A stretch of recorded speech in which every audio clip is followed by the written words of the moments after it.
This is my Teachers in Actions project. So, when I was tasked with this project, I was super nervous. I work full time, I'm in school full time, and it's really hard, really, just to find extra time for normal homework.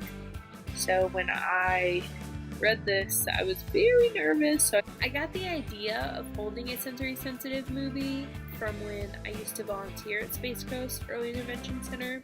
We used to do these really cool activities where we'd take all the kids' shoes off, we'd put shaving cream everywhere, and we would let them walk through it or squeeze it or just play with it, because there was a lot of children who it was literally just a huge feat for them to touch it with their fingers or to, try to tap it a little with one of their fingertips. And that was a whole goal for a day, was to get some kid to just touch it, and I knew that there were things like that, like sticky, slimy, wet. There were a lot of those kind of sensory issues that I'd come in contact with.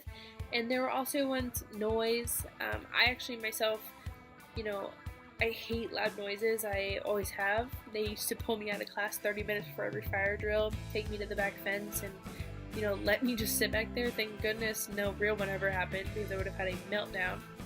But I know that there are lots of children with certain disabilities or, on the autism spectrum, things like that, who don't like loud noises, who can't stand dark places, who just can't sit still for very long.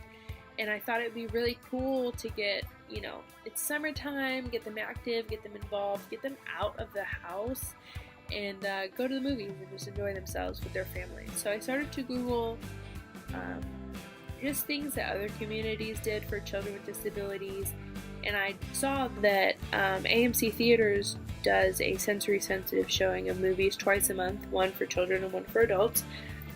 And when I investigated a little bit further, I noticed that they didn't do it at the AMC in Melbourne, where my parents live, and the AMC here just didn't offer it. So I called just about every theater in the Orlando area and was kind of met with the same no response. I contacted the Regal in Waterford Lakes. I contacted the Oviedo Mall.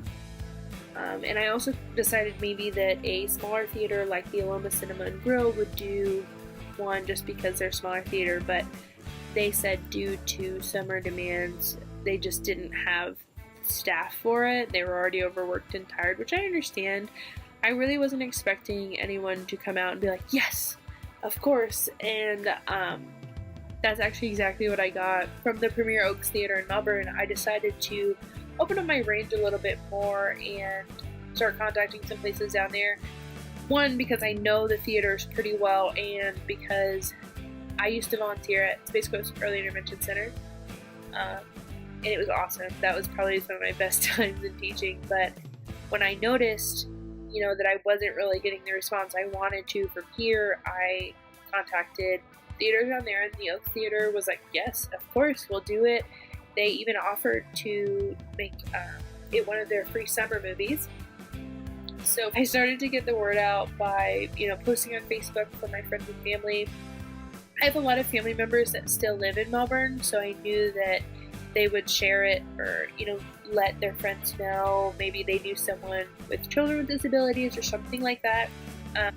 So what a sensory sensitive movie showing is the lights just aren't quite as dark, the sound just isn't quite as loud, and basically the children can, if they have like a tic or they need to walk around, they can't sit for very long, everybody in the movie theater is basically aware that that's what they're here for. They're a little bit more understanding in a sensory sensitive showing than in a normal showing.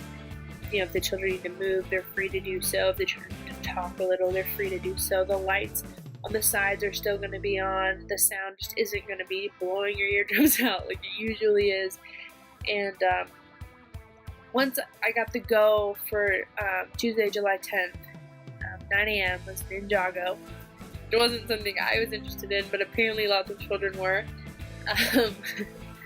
I started to promote it through social media. I emailed and called the field trip director from Space Coast Early Intervention Center, and I didn't hear from her, but I was really hoping that she was getting the word out, letting her students know.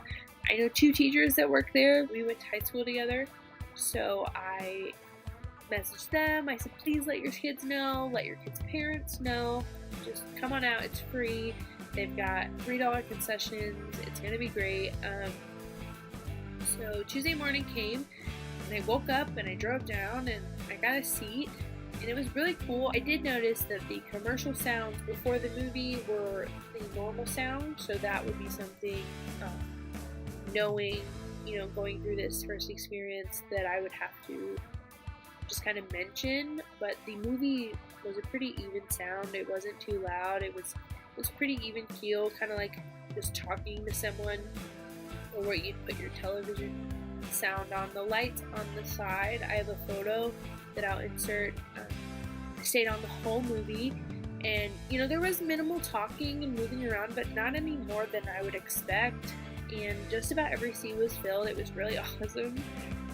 Really warmed my heart to do something real. We go through all these mock lessons, or they do that teach live, where you're not really with kids, you're not really doing anything real, but it feels real and it's supposed to simulate. And this was a really cool project because I got to actually talk to movie theaters and the corporate world, and I got to ask them if they would do this for children with disabilities, and they did, and it was super cool. And actually, my first post on Facebook about it was shared like 32 times, and I got so many comments and likes and questions, and it was really cool, just to see everyone kind of come together and really think about, I think for the first time, that we aren't really an inclusive society, I guess.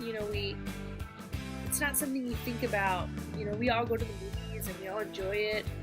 We don't think about the fact that there are children and adults that can't go because, they just can't handle the sound or the volume of the sound, or they can't handle how dark it is, or sitting still for so long. And it was just really cool to work so hard on something all semester and then see it come to fruition. So I guess the moral of this story is that don't be nervous about new projects or things that seem a little scary, because I really learned a lot about myself. I learned a lot about children with disabilities and kind of the shortcomings that our communities have to accommodate for children with disabilities. And I honestly think that this is something I could do by myself, without needing to turn it in for a grade. I think it would be kind of cool to try and find organizations or activities for children with disabilities, or even put one together for children with disabilities that I think is a shortcoming of our society or our community. It was a really great learning experience, one that I'm really happy that I got to go through.